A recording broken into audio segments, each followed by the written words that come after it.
Greetings. My name is Kelly Russell, and I'd like to welcome you to the City of Pittsburgh's 2024 Public Service Application Information Session. Today, we're going to take you through the public service grant process and understand what it means to apply for a public service grant. I'll also be joined by our program supervisor. Hi, I'm Josh Roland. And we're going to take you, as I said before, we're going to take you through this process and let you know what exactly it means to become a public service grant applicant. For our agenda today, we'll talk about the source of the public service grant. We'll give an overview of the program and some of the updates that have occurred this year. We'll talk about what exactly is an eligible organization, what activities you have to administer. And lastly, we'll talk about the public service grant application itself. Let's talk about the source of the public service grant.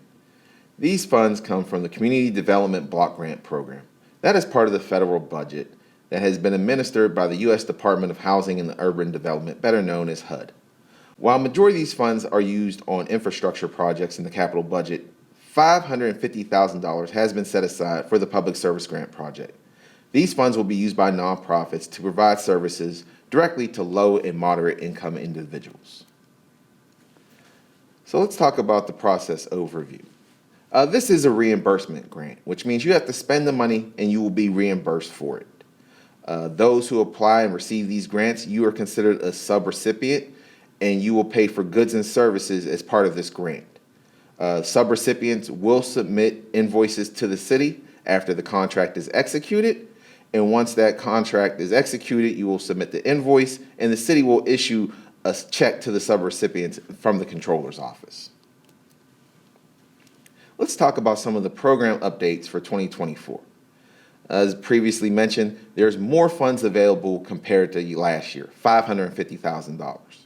There's a higher minimum amount of $10,000 we want groups to apply for.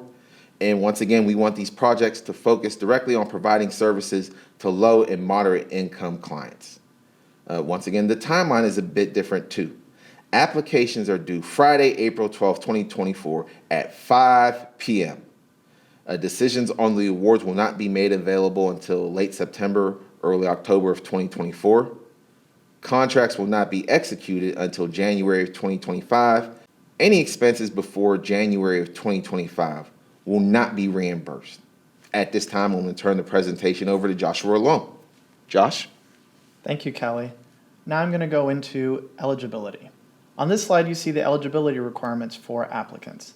Organizations interested in public service funding must have a 501c3 status and be current on annual filings to the IRS. If your organization has not filed a 990 last year, you will need to attach a letter on your letterhead explaining why. This should only affect churches and newly formed organizations. Organizations cannot use a fiscal sponsor to satisfy the 501c3 requirement. Applicants must also be registered with sam.gov, have no outstanding liabilities with the city, and have appropriate insurance coverage. The sam.gov registration is a fairly new requirement. Even if you think you are registered through sam.gov, check again. Many applicants only have a unique entity ID or UEI, which is only part of the process. Others may have expired registrations.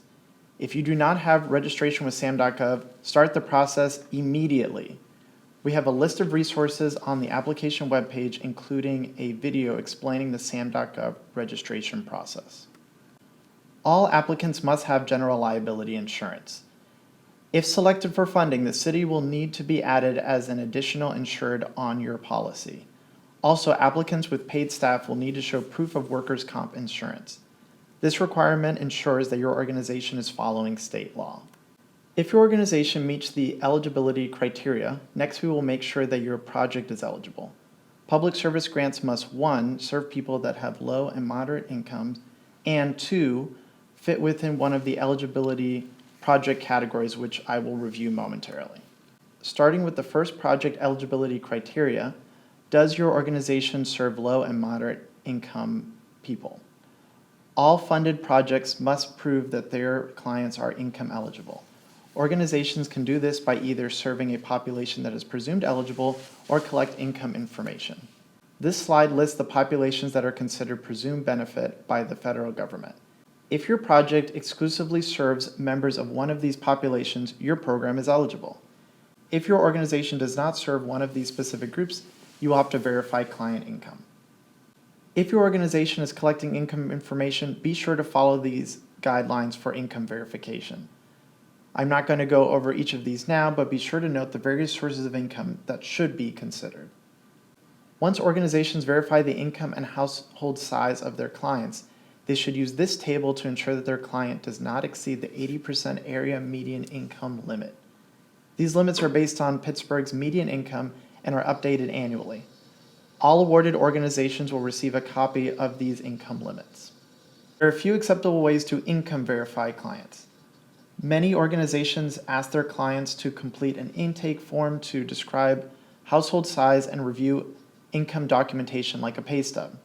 Other organizations have worked with clients already enrolled in another federal program that requires income eligibility. For example, youth eligible for the free lunch program are also eligible for public service grant funding. Also, some organizations focus their programming on housing authority residences that are income eligible. This is a list of the various types of projects that the public service grant can fund this year. Your application must fit within one of these project types. And now I'll send it back to Kelly to talk about the application. Thank you, Josh. So, once again, the application is available on Engage PGH. The grant minimum request is $10,000, and the deadline is Friday, April 12th, 2024 at 5 p.m. There are certain attachments that you must include with your application on Engage PGH. Attachment A is your 501c3 nonprofit letter from the IRS. Attachment B, your articles of incorporation. Attachment C, your organization bylaws. Attachment D, your most recent 990. And Attachment E, a board resolution or meeting minutes affirming approval of the Public Service 2024 application grant. When submitting the application, click here to go to Engage PGH website. The application should be completed in one sitting. Engage PGH is not set up where you can save and complete the process when you go along. And please remember, applications will only be accepted through Engage PGH. Once again, we'll discuss the timeline. The grant application opened on Monday, March 4th. We're going to have 2 question and answer sessions, which you can register here through this link. The first one is Tuesday, March 19th from 5 to 6 p.m. The second one is Wednesday, March 20th from 12 to 1 p.m. And once again, please remember, applications are due Friday, April 12th at 5 p.m. Going on with the timeline some more. April 2024, our office will review the applications for eligibility. In May of 2024, the mayor's office and city council will review the applications and make initial funding decisions. Come September and October of 2024, HUD will approve our annual action plan in late September, and City Council will begin the City Council legislation process in October of 2024.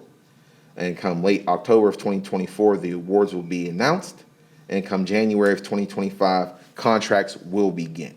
If you have any questions or comments, you can follow up with the 2 Q&A sessions that we have on March 19th and on March 20th. You can always contact us through our email address at community.development@pittsburghpa.gov. And once again, you can always go to the Engage PGH website for the application. And at this time, we'd like to thank you for your time and watching this presentation, and best of luck to you in the future.